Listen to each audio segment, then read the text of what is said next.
What's up everybody, welcome back to my channel. I am Ant217 and today I went to go watch Guardians of the Galaxy Volume 3 and it was amazing. My wife is a little upset because she didn't get to see Chris Prattykins, that's what she calls him, without his shirt on.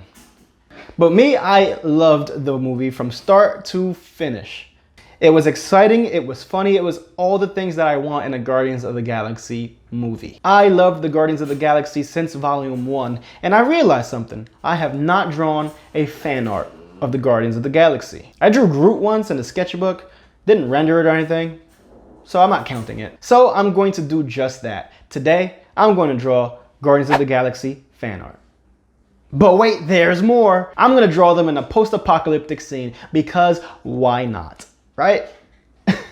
Don't worry, this video will not contain spoilers from the movie and my fan art will not contain spoilers from the movie. So you can make sure to hit like, subscribe, leave a comment, hit the bell, and then do all that nice stuff. Let's get started. Sometimes when I do these videos, I notice I'm moving my hands a lot and it starts to bother me. Anyway, so to get started, I want to start with my sketch as usual, but this one is a little bit different. I am not going to do my character sketches. I'm going to start sketching the composition. I do this because it's a group picture and I want to make sure the composition makes sense. And if I start drawing all the characters in and I don't like the poses and I don't like the composition, then I got to start all over. So I want to get the composition down before I do anything else. I do this very sloppily. I don't worry about facial features. I don't worry about anatomy. I don't worry about capturing the pose correctly. Who needs all that, right? Not me. I do it very sloppy. Just get a base figure for each character. For example, Drax the Destroyer is a little bit bigger than the rest of them. He's very muscular, so I draw his body frame a little bit bigger than I draw the rest of the characters. Again, I draw no facial features, don't draw any costuming in, just get the figures down where I want them to be and what sort of pose that I want them to be in. For this, I want it to be a little bit more graphic and make more like of a poster look, so I didn't draw their legs. Also, I didn't want to draw legs. I decided to make Groot the bad guy for some reason in my composition. That's why I made him so big and massive. I wanted him to be the reason that this world is post-apocalyptic, sort of. I feel like in my imagination, he didn't like the way this world was looking, so he needed to take it back to be more green. Take care of your planets, people, or Groot was gonna come. Also, I wanted him to be big because when you go to the park, or somewhere in your town, you might see smaller trees. But when you go to the rainforest, that all these trees are in competition for the sunlight, they grow really big. So I was thinking, what if Groot grows really big and starts taking over this planet? Because why not? I love Groot though, okay? I have nothing against Groot. I love Groot. After I'm done with my compositional sketches, I usually go and do more thumbnail drawings. That's what this was supposed to be, but I stretched it already, and I like the way it came out. So I'm moving on to the character sketches. I start with sketching out Star-Lord. I decided to put his helmet on him because I didn't want my wife to print this one out and hang it on our wall. Also, I didn't want to worry about capturing Chris Prattykins' likeness, so I put his helmet on him. After I'm done drawing in his helmet, I worry about the rest of his costuming and also worry about his pose. Now that back arm is looking a little weird, so I decided to hide it behind Gamora. Yep, art hack number 1 here. Hide things that you can't draw or that don't look good behind other things that do look good. Don't worry about practice. You don't need that. I'm kidding. Practice.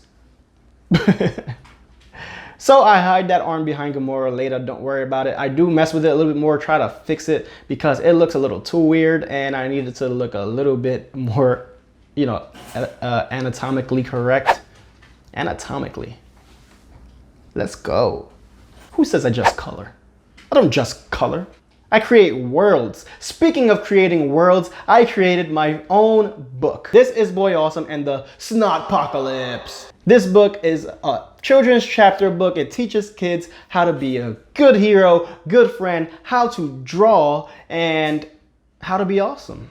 This is an amazing book. It has interactive pages like animation pages and also how to draw pages. So if you have a young reader who also is trying to learn to draw, this is the perfect book for them. And even if you don't have a young reader, you can get it too and learn to draw as well. This book is so much fun. If you want to support me and support this channel, it'll mean so much to me if you pick up this book. I just want one person in this planet to love Boy Awesome as much as I do. So please get my book now on Amazon. Link will be in the description. Boy Awesome and the Snot-pocalypse by Anthony Infante. That's me. I think everyone will love it because it's awesome. I think buy my book. Back to the drawing. Now, again, the arm was not anatomically correct, so I hid it behind Gamora and worked on the rest of Star-Lord's costuming. I love his costume. That swag jacket from Volume 1 though. Swag jacket. I wish I had a swag jacket. Oh wait, I do. Boom. Huh? Swag jacket. Maybe my wife would want to see me without my shirt on. No, thank you. Back to the drawing. Now, I was a little bit intimidated by drawing Gamora because capturing Zoe Saldana's beauty is a hard feat. She is beautiful even when she is green, even when she is blue in Avatar. She's just a beautiful woman. She is a work of art in herself. I continue to work on Gamora, capturing her costume and giving her nice flowing hair to help move the composition along and give her a nice big sword because it's post-apocalypse.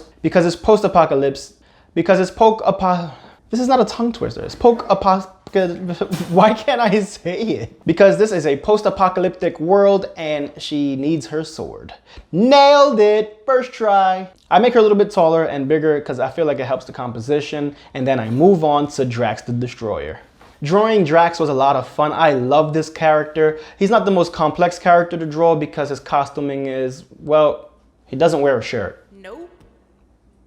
No shirt for Drax. His character design is him without a shirt with the tattoos. Kind of a simplistic character design, and that is not saying his character design isn't brilliant. I love the way this character looks, but you don't have to worry about the wrinkles of a shirt and how the costuming looks on top of him because he doesn't wear a costume, he just wears pants. And I'm not drawing legs. I have trouble drawing hands, so I use my own hand as a reference. I was gonna use my own muscly body as a reference, but I don't think my wife deserves to see me without a shirt on. I give him his two daggers that he carries around with, one of them swiping across the whole composition, cutting off the legs to make it look more of a graphic image. That helps the composition as well. Then I move on to the disgusting, horrible, ferocious creature, Rocket Raccoon. I'm like terrified of raccoons, like terrified. Drawing Rocket was a little challenge for me because I'm not used to drawing raccoons. I'm not really used to drawing animals. I usually just draw a lot of women. I'm not a pervert. So I need to work on capturing that snout, capturing those nasty dripping fangs and those ferocious little claws. Did I mention I'm scared of raccoons? Like, terrified. Rocket is pretty cool though. I actually like Rocket, but he's still a raccoon and they're scary. I actually, when I'm walking down the street at night and I see a raccoon, I walk in the middle of the street, especially if it goes underneath a car, because I'm not sure if it actually fully crossed. So I need to see both sides of the sidewalk in case I gotta run. Basically, I'm more afraid of raccoons than I am getting hit by a truck.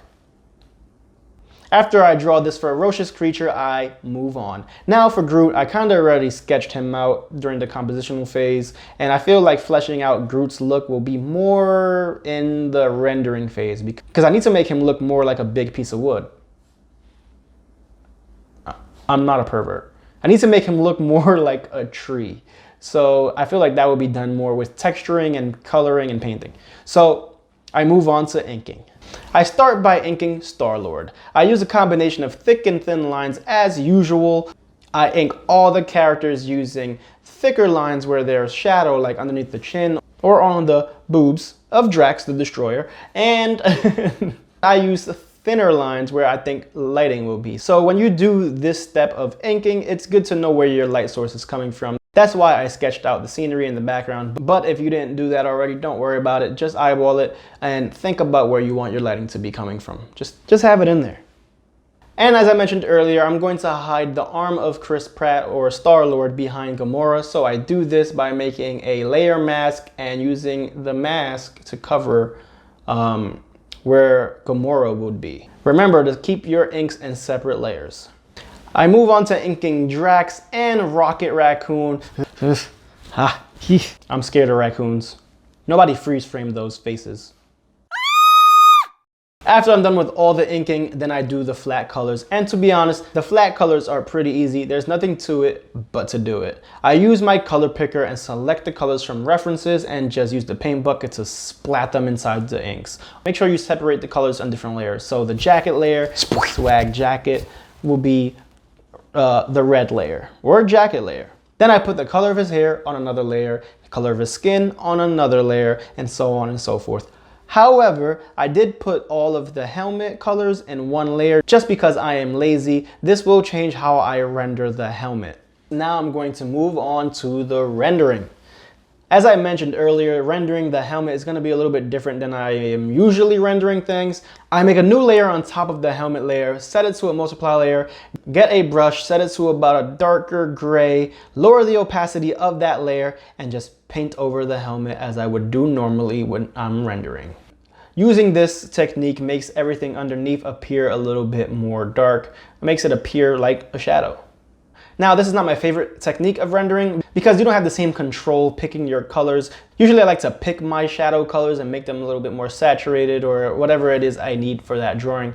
But again, I'm lazy, so I'm going to use the multiply layer style. I use cell shading and also some soft shading in a combination, and this is more my style. I feel like cell shading gives this more of a comic book look, and I just love the way it comes out. Now, rendering the jacket was a little bit different. I did not use a multiply layer. Instead, I select the jacket color, go to the color picker, drop it down a little bit more toward the black, and raise the saturation. Shadows tend to be more saturated.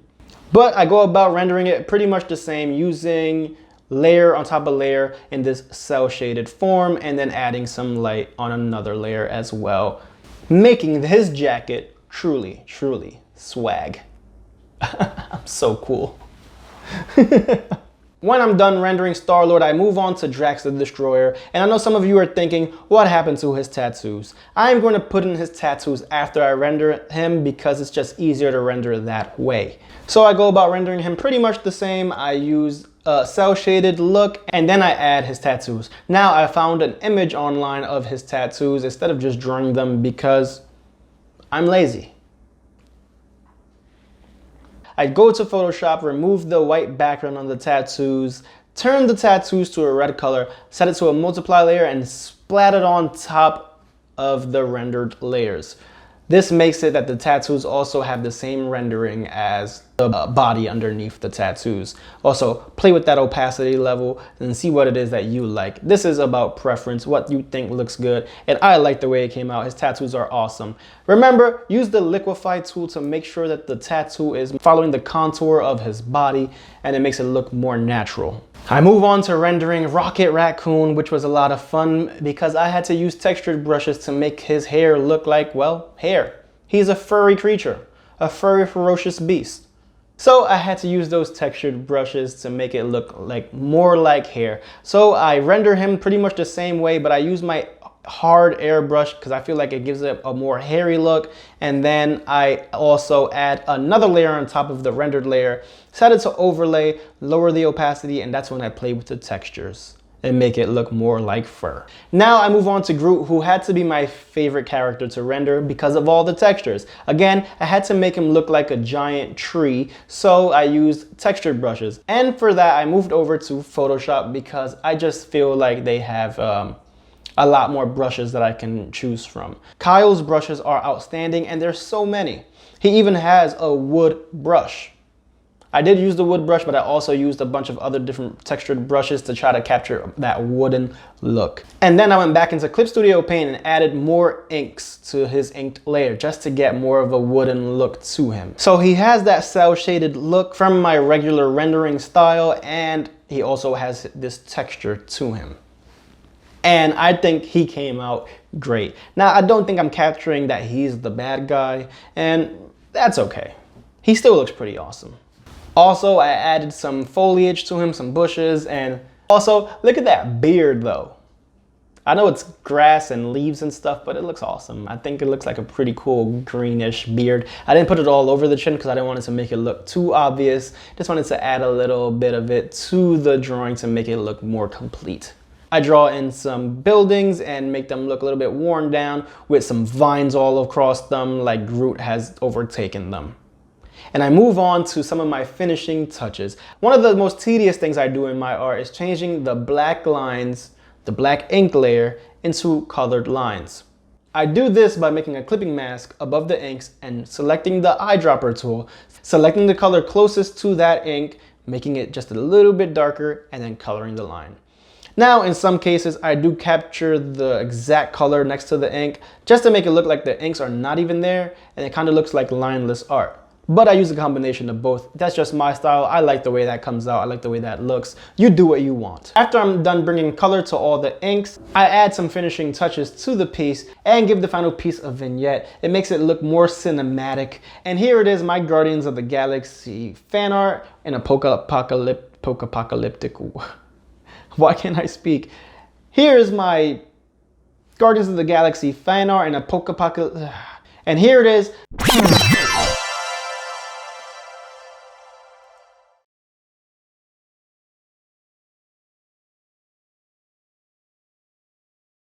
I love the way this piece came out. I do wish I spent more time with it. I kind of rushed through it, but I still do enjoy this piece. I hope you like it. I do wish I captured more of an evil Groot look.